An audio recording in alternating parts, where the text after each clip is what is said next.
George Floyd, Eric Garner, Laquan McDonald, Natasha McKenna, Cynthia Hurd, Breonna Taylor.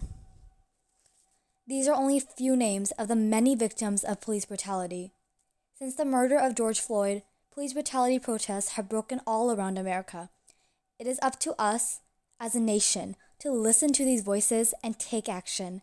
When governmental action encroaches on the rights of its people, it is absolutely necessary that we react. It is a shame that our African Americans in our country have to fear law enforcement rather than feel protected by it. And so, in this debated video, we'll be analyzing different solutions to end police brutality. The 4 solutions we'll be analyzing are body cameras, civilian review boards, ending qualified immunity, and defunding the police. Towards the end of this video, we will be discussing ways that the common person can help support the Black Lives Matter movement and end police brutality. Please like and subscribe so we can continue to educate on important causes. Body cameras can record police encounters, allowing for better evidence for police brutality cases, leading to greater accountability. This was seen in the George Floyd case, where the activation of body cameras provided evidence against Derek Chauvin, the police officer who killed Floyd. Further, it is claimed that body cameras would decrease police brutality by causing officers to behave more responsibly, as they would have a greater chance of being held accountable. However, studies show that officers don't necessarily change their behaviors in response to body cams. A meta-analysis of 70 studies published in the journal Criminology and Public Policy found that body cams don't have a statistically significant effect on police behavior. So while theory indicates that body cams should impact police behavior, as a whole, it doesn't. It is important to note that this is a broad overview. Studies included in the meta-analysis did show statistically significant effects on police behavior, which means that depending on environmental factors, such as total body cam use, police brutality does go down with body cams. Furthermore, body cams still serve the purpose of providing justice to police brutality victims, so they shouldn't be completely discredited. Though, in terms of combating police brutality itself, they aren't the best option.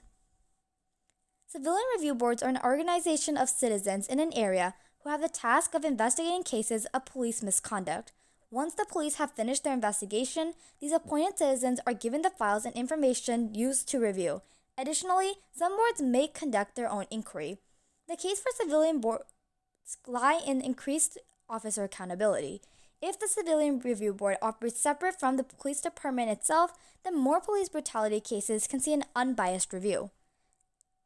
However, civilian review boards are severely limited. These boards don't have the power to convict an officer itself. Rather, they can only advise the sheriff or mayor based on their findings. Further, many of these boards are unsuccessful due to a lack of police investigation. Civilian review boards mostly review internal investigations in the police department.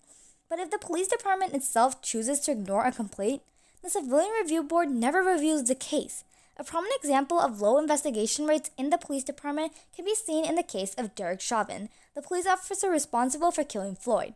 Despite at least 17 complaints against this officer, he continued to remain in service, as most of these complaints weren't even investigated. Civilian review boards can do little if the police department itself doesn't address complaints. Of the many changes needed in the police system, this has to be addressed for civilian review boards to actually be successful. Qualified immunity, a Supreme Court doctrine, protects government officials from liability from their actions as long as there hasn't been a court case with very similar details, though specifically deemed unconstitutional. If there isn't a similar court case, the officer won't be granted immunity, but from then on, other officers wouldn't. For example, in George Floyd's case, even though it is clear that the murder is against the Constitution, unless this court has ruled a police officer guilty for doing the exact same thing, that is kneeling on someone's neck, the officer won't be convicted. Such a law allows officers to act violently and contributes to police brutality. Since police officers don't have to worry about the consequences of their violence, they act more violently than necessary. This doctrine was meant to establish over time what government officials could or could not do. However, it has allowed police brutality in America to go unchecked.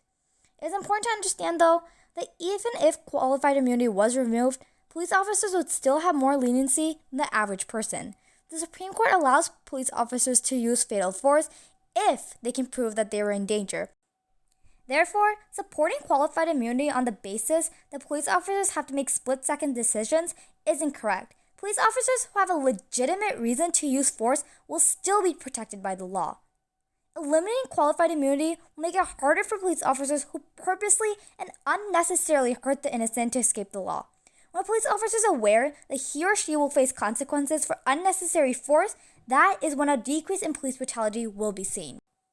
Amid the recent protests, many have been calling for defunding the police. Defunding the police means taking away money from the budget, which would be reallocated to other community operations. This would lessen police brutality, as if there are less police, then there's a lower likelihood of police brutality.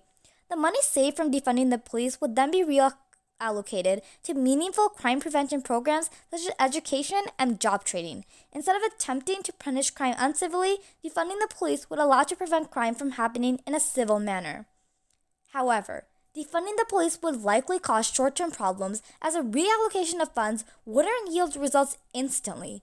There'd be a period of time in which the police would be defunded, but community members wouldn't have been able to complete the new crime prevention programs. It is this period of time that drives the arguments against defunding the police, as argued that such an action would increase crime. However, as community programs would start benefiting its participants, crime would generally go down. The success of this proposal will all come down to how effectively the money was reallocated. Overall, all these solutions have the potential to lower police brutality. Policymakers have the ability to enact laws that allow our country to be true to its ideals. But policymakers aren't the only ones who can bring change to this country. You can too. So here are some ways that you can support the Black Lives Matter movement. Sign petitions. Educate yourself on how the petitions will help lower police brutality and sign them. These petitions can be found on websites like change.org. Showing support will bring change. Donate. Donate to Black Lives Matter causes. On websites such as GoFundMe.com, you can support the BLM movement by sending money to people who have been affected by police brutality. Educate yourself and others. Many people don't understand how difficult being an African American in this country is. By educating yourself and others and learning how serious the issue is, you can raise awareness and support. Write to your state congressman or woman. Your state representatives have the power to bring change. Write to them and show them that you support BLM. Your state representatives will only take action if their constituents call for it. Buy Black Lives Matter apparel. The Black Lives Matter website sells shirts, caps, and masks. By buying these items, you not only show support through wearing them, but you also provide more funding for the movement. Of course, these are just a few of the ways you can support the movement. The only way we see policy change is if we call for it. Therefore, it is essential that we support the BLM movement in any way we can. Feel free to list ideas to support this movement in the comments below. We'd love to hear them. Thank you for watching this debated video. Please like and subscribe.